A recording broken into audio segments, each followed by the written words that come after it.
This is macOS Ken. Shares of Apple are back in record territory. The EC has questions for Apple and Google, and Spatial Video wows the tech press.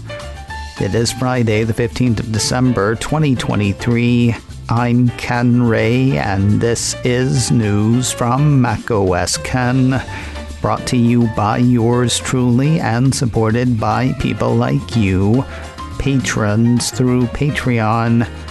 Find out more and add your support at patreon.com/macOSKen. Almost without my noticing, shares of Apple are back in record territory. A piece from Barron says Apple stock closed at a record high on Wednesday. They ended the day up Thursday as well, so I guess they set a new record that day too. Shares got as high as $199.62 yesterday, though they didn't finish quite that high. Ticker symbol AAPL closed up 0.15, ending the day at $198.11. If it is of interest, the company's market cap has once again inched over the $3 trillion mark. 198, 199. The headline for the Barron's piece argued that Apple stock looks set to break through 200, promising to offer 3 reasons it could go higher than that. Highlighting the thoughts of 3 analysts, the bulk of the article focused on Citi's Atif Malik. Quoting a note he wrote, "We believe the bears on the stock are missing the structural gross margin expansion story driven by iPhone premiumization, acceleration in services sales, and silicon insourcing benefit. We expect the above trends to continue next year and view AI phones and Vision Pro adoption as potential upside catalysts." Malik has a buy rating on Apple shares. His price target on the shares is $230. Also grooving on Apple's mixed reality headset is UBS analyst David Vogt. It sounds like he likes the first model and loves the anticipated, though unannounced, second one. At just under $3,500 a pop, he and his think Apple Vision Pro will generate roughly $1.4 billion in revenue in fiscal year 24, boosting to $3.2 billion in fiscal 25. That said, the analyst says Apple's second-generation device will have the same capabilities as the first, but will be smaller and lighter, making it more comfortable. Jazz as he sounds, finding Vogt in this Barron's piece is kind of funny. The premise is Apple shares can move past $200. Then they quote a guy, Vogt, who has a neutral rating on Apple shares and an underwater price target of $190. Pushing the average back over, way over $200 is Wedbush analyst Daniel Ives. I'm pretty sure they pulled from one of his notes that we've hit here before. Addressing concerns about iPhone in China, Ives says Apple's build numbers for iPhone 15 have not dipped. He and his are seeing no real negative effects from Huawei's return to the field, nor from macroeconomic concerns. Mr. Ives has an outperform rating on Apple shares. His price target on the shares is $250. The European Commission is having another normal one. Apple Insider says the executive arm of the European Union has asked Apple and Google to explain how they identify systemic risk to consumers in their respective app stores. According to the report, the EC states that it's looking specifically for information regarding how Google Play and the App Store mitigate systemic risks relevant to their services, in particular those related to the dissemination of illegal and harmful content, any negative effects on the exercise of fundamental rights, as well as any negative effect on public security, public health, and minors. Oh, and if you could explain the mechanisms that guide apps and ads toward individuals or vice versa, that'd be great. Seems somewhere between possible and likely that this is step 1 toward new rules for the stores. Apple Insider explains that both Apple's App Store and the Google Play Store have been designated as very large online platforms, making them subject to the EU's Digital Services Act. The EC has asked for responses from the two companies by the 15th of January. The seemingly interminable legal wrangling between Apple and Corellium has come to an end. To what end, we know not. Apple had sued the software/hardware virtualization company in 2019 for copyright infringement. That was over Corellium software that completely replicated iOS. A piece from Apple Insider had Apple arguing that the unauthorized copy was used as an alternative to its security research products. Meanwhile, Corellium indicated that its duplication of Apple's computer code and app icons was solely for security research and was significantly transformative according to the fair use standard. Makes it sound like they were arguing the same thing, doesn't it? Whatever the case, Apple dropped the fight at one point, then picked it up again after a court ruling it found objectionable. Now, the Apple Insider piece says the two parties have settled, though terms of that settlement are unknown. Public testers, no rest for you. A day after Apple hit developers with the next round of OS betas, a couple of pieces from Mac Rumors say Apple has seeded the first public betas of iOS 17.3, iPadOS 17.3, and macOS 14.3 to members of the public beta program. If you're in it already, you know what to do. If you're not and don't, but wish you were and did, info awaits at beta.apple.com. Now, we touched on one potentially cool feature coming in iOS 17.3 earlier this week. That was the stolen device protection feature built into the next update for iPhones. That is available now to the public testing peeps. We got into this feature, what it protects, and how for this week's edition of the checklist, brought to you by SecureMac. If you want to hear it, you're looking for checklist 356, security updates and Apple's latest OS updates. Find that now wherever you get podcasts.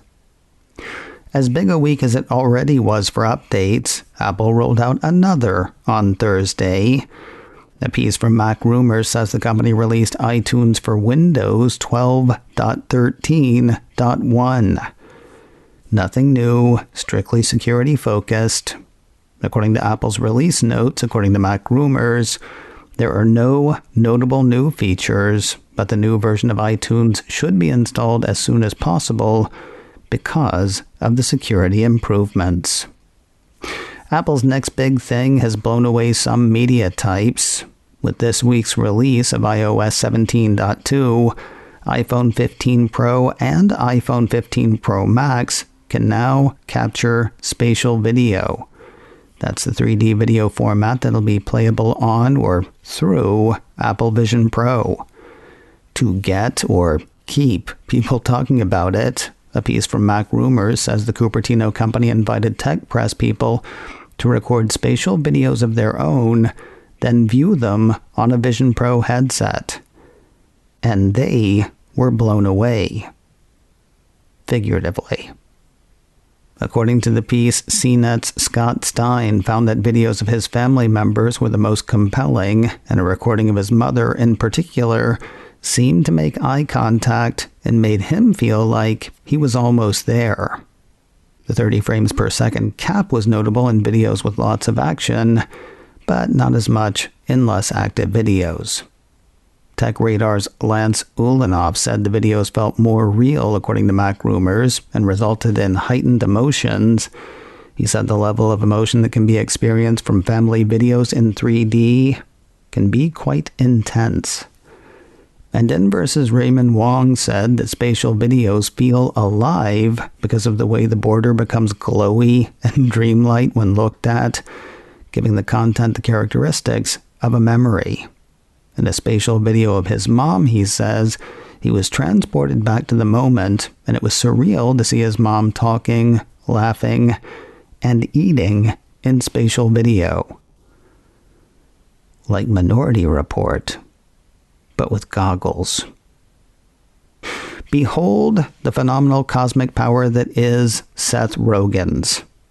Earlier this week, one of the stars of the Apple TV Plus limited series, Platonic, said he'd like to make more of the show. Now, his wish is granted. Apple TV Plus issued a press release Thursday announcing a second season of the comedy, starring and executive produced by Rogen and Rose Byrne. For those who've not seen it, the release says Platonic follows a platonic pair of former best friends approaching midlife, played by Rogen and Byrne, who reconnect after a long rift. The duo's friendship becomes all-consuming and destabilizes their lives in a hilarious way. The whole of Season 1 is available to stream now on Apple TV+. No word on when the second season will premiere. If you love murder and you love robots, I'm not sure this is the show for you, but still. Apple TV Plus issued another press release Thursday announcing Murderbot, a 10-episode series based on the Hugo and Nebula award-winning book series, The Murderbot Diaries by Martha Wells.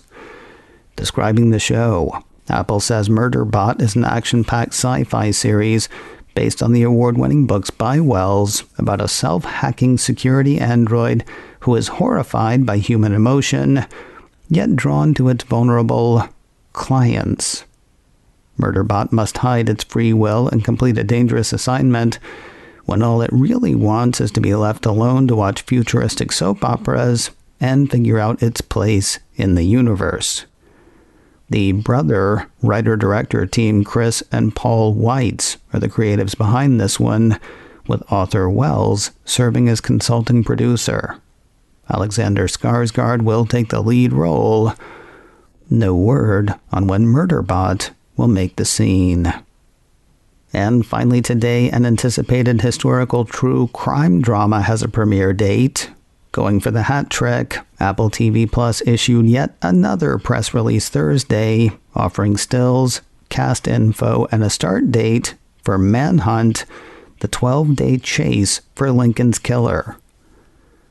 I know who it was, but I won't ruin it for you. According to the release, based on the New York Times best-selling and Edgar Award-winning nonfiction book from author James L. Swanson, Manhunt is a conspiracy thriller about one of the best-known but least understood crimes in history, the astonishing story of the hunt for John Wilkes Booth and the aftermath of Abraham Lincoln's assassination. Okay, so I guess they'll ruin it for you. Tobias Menzies of The Crown, Game of Thrones, Outlander, pretty sure he was in Rome. Yeah, he'll take the lead in this one. Comedian Patton Oswalt is in this drama, as is comedy actor Matt Walsh.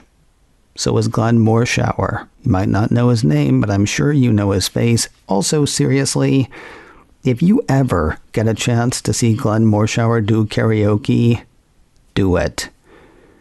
It's really good. Anthony Boyle, Lovie Simone, Will Harrison, and plenty of others are in the cast as well. Limited series this one because, it's a thing that actually happened. The first 2 episodes of the 7-episode series hit Apple TV Plus on Friday, the 15th of March. New episodes will follow on following Fridays through the 19th of April.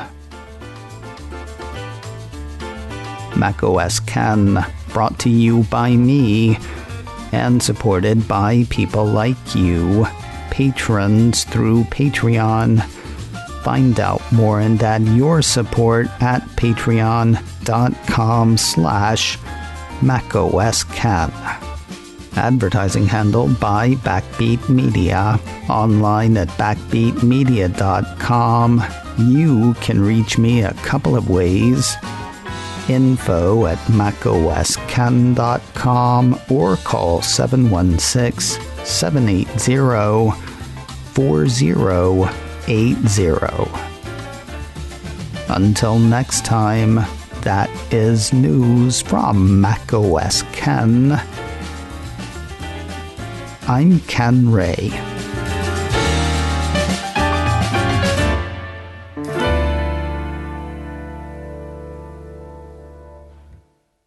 Ciao.